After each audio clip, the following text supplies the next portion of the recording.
much for coming out. Ano ba naman to, Seth? Bakit naman puros bagsak yung mga grades mo?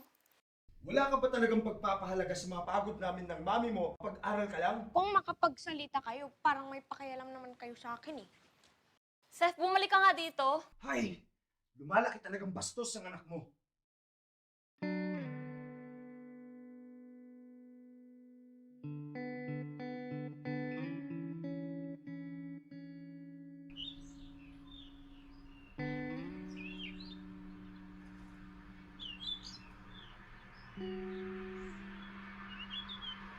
Hoy bata, sino ka ha?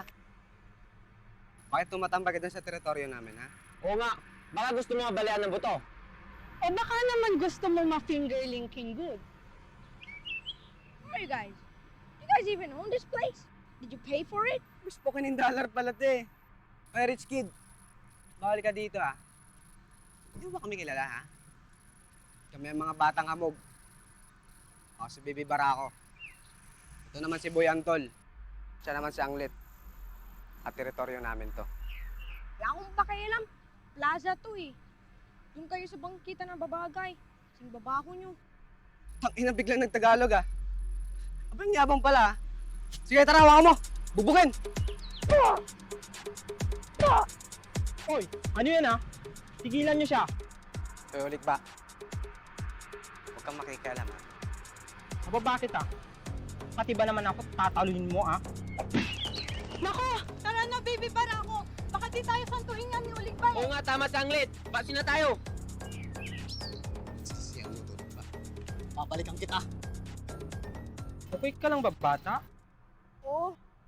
Kaya ko naman po silang bugbugin. Kaso dumating ka lang eh. Kaya ka pala nabugbog eh. Eh, ano ba kasing ginagawa mo dito? Di ba dapat nasa paaralan ka? Hindi po. Lumayas ako. Ngayon po naghanap ako ng pagtulugan sa gabi. Naglayas? Ba't ka naman naglayas? Kay bata-bata mo pa eh. Wala po. Sige po. Salamat. Uligba. Egoy? Egoy ang pangalan ko. Pagsang lang sa akin yung ulik ko ng mga batang hamog. Ate ka, baka gusto mo tumuloy muna sa akin. Baka kasi balikan ka ng mga batang hamog. Mapahamak ka pa. Bakit? Nasaan ba bahay mo? Basta sumama ka na lang, mas ligtas doon.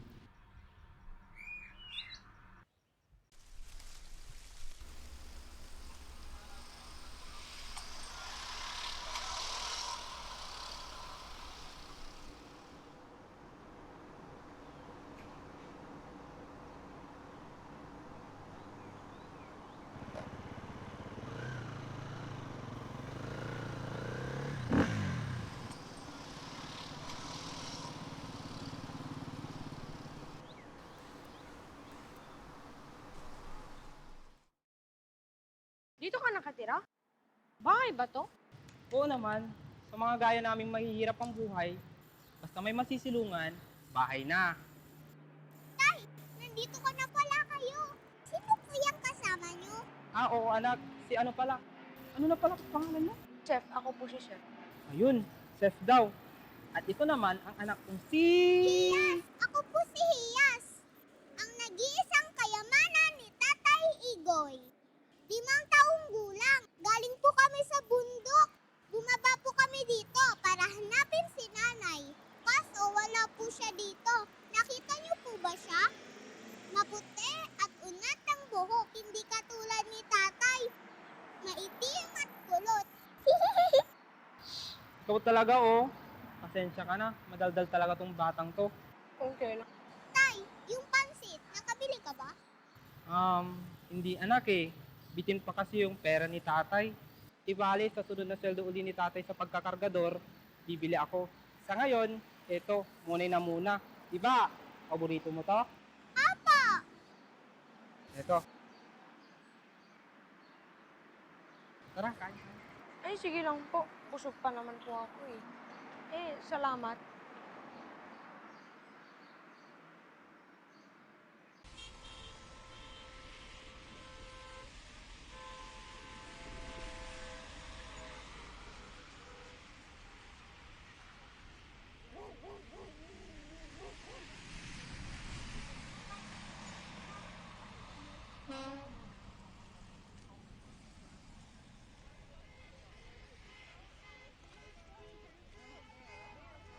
Chef, oh, tinapay.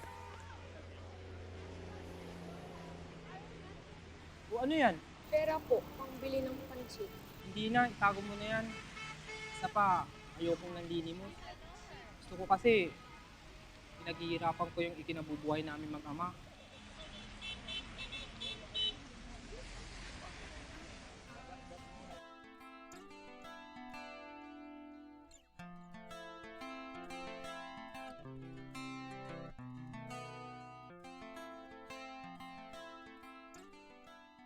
Kuya Seth. Tay, tara po, aral na tayo. Anak, pwedeng bukas na lang? Gabi na rin kasi, matulog na lang tayo. Hindi pwede. Diba sabi mo gusto mong matuto magbasa at matuto magsulat ng pangalan mo? Hala ka, kapag nagkita tayo nila nanay tapos hindi ka pa marunong magbasa at magsulat ng pangalan mo, lagot ka. Magagalit yun. O, sige na, ikaw pala. Tara po, Kuya Seth, aral po tayo. Ako po teacher nyo. Sige ba? A, A, E, E, I, I, O, O, U, U, Ka, A. Oh, Seth! Hindi ka pa tapos kumain? Ano, start na tayong tutorial class mo. Pwede ba po, Teacher James, saka na lang tayo mag-aral kasi po, aral ng aral naman tayo eh. Naku, hindi pwede. Kaya ka nga pinag-aaral ng mga magulang mo para makapagtapos ka ng pag-aaral mo para sa magandang kinabukasan mo. Oh, ayaw bang matulad sa kanila? Ang successful. Matulad? No. Na palaging iniiwan ng anak sa bahay para sa trabaho? Ikaw talagang bata ka. Alam mo, balang araw, maiintindihan mo din ang lahat. Oh, gamitin mo na to. Oh. Pasensyahan mo na yan, ha? Salamat.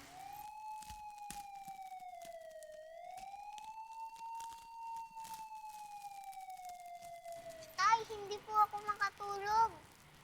O bakit? Hindi makatulog ang hiyas ko. Hindi pa po kayo nagpapatugtog ng pangpaturog ko eh. Ah, oo nga pala.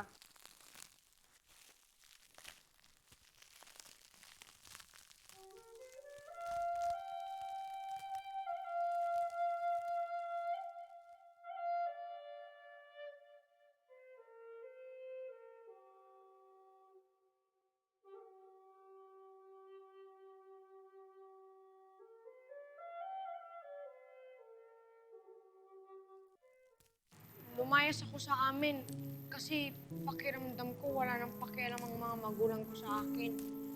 Lagi silang abala.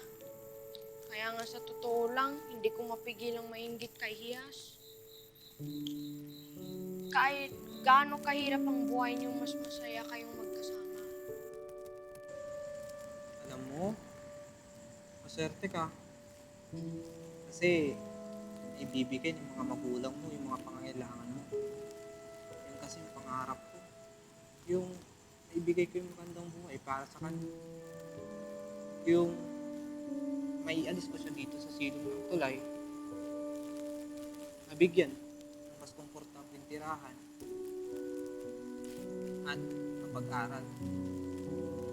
Wala na rin kasi kaming buhay na babalikan sa bundok eh.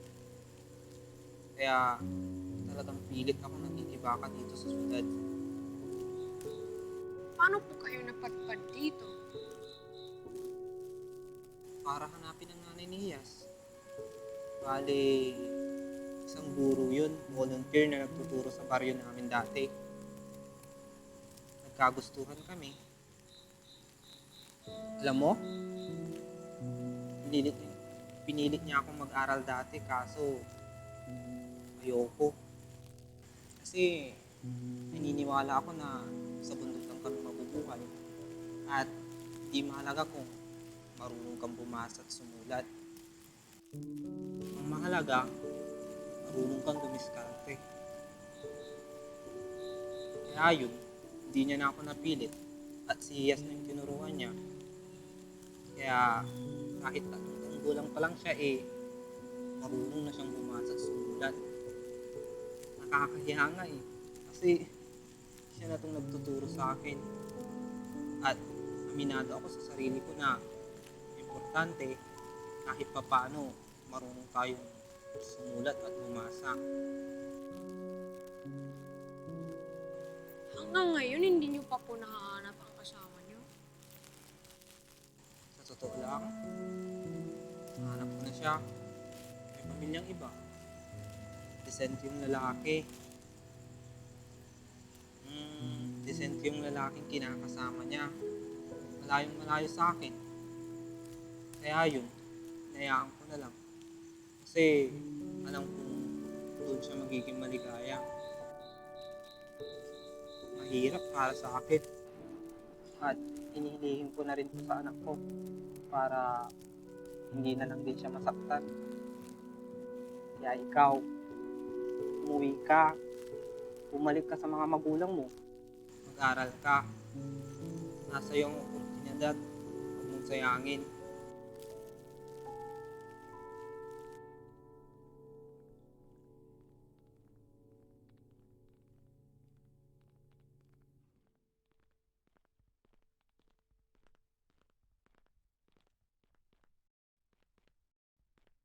Ito na. Dito na tayo. Talaga, bahay niyo to? Oo. Baka hindi pwede tong suit namin. Baka nakakahiya. Hindi, pwede na yan. Sure ka? O sige.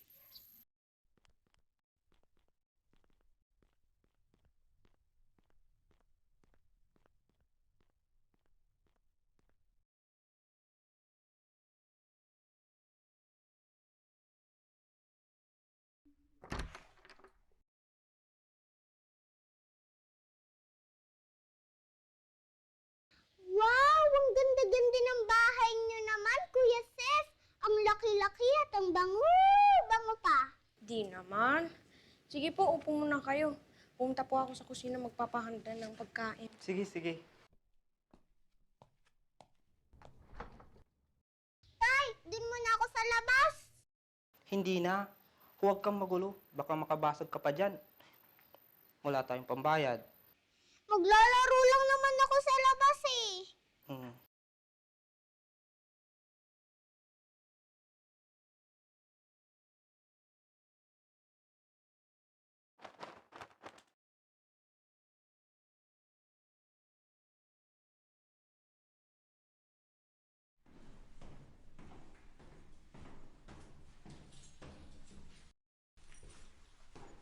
Magandang araw. Sino po sila?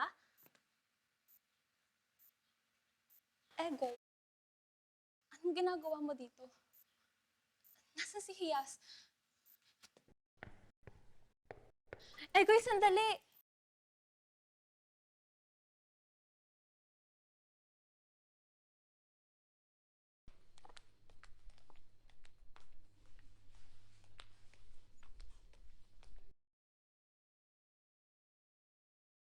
Oh, ma. Nasaan yung mga kaibigan ko? At ba't kayo umiiyak? Oh, anong nangyayari dito? At ikaw, Seth? Bakit hindi ka umuwi kagabi, ha? Talagang matigas ang ulo mo, ha? Ma, Pa, I'm sorry, okay? I'm sorry for being so stubborn and having neglected my studies. And I'm sorry that I didn't understand you at first. Now I realize everything you've done for me. I am sorry, anak. If you felt that way.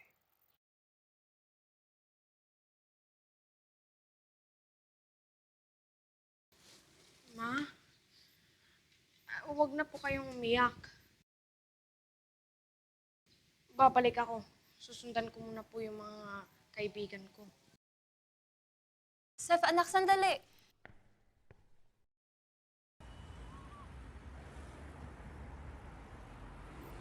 Tay, ba't tayo umalis agad? Ba't natin inuwan si Kuya Seth? Tay!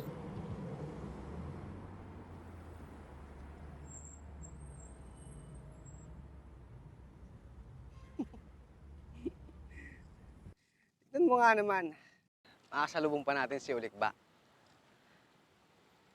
Hindi na natin pala kailangan pumunta ng silong ng tulay eh.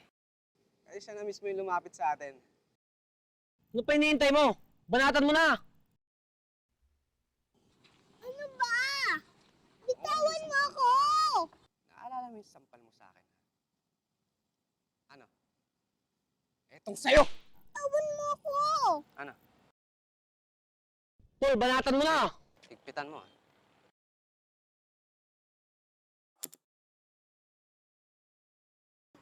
Parse. Ulit ba? Tay! Bad kayo! Tay! Tara na! Tay! Tay! Tara!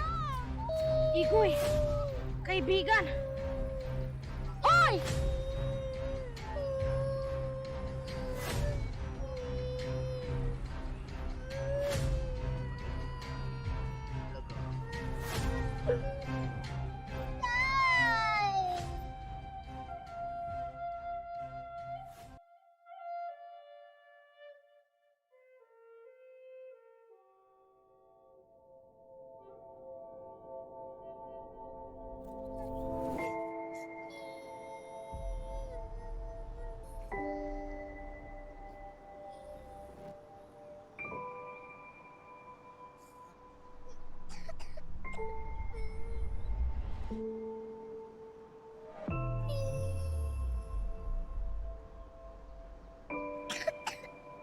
Huwag ka mag-alala, Hiyas.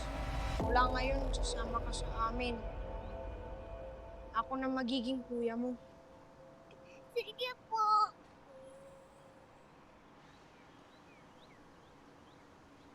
Ma! Anong ginagawa mo dito?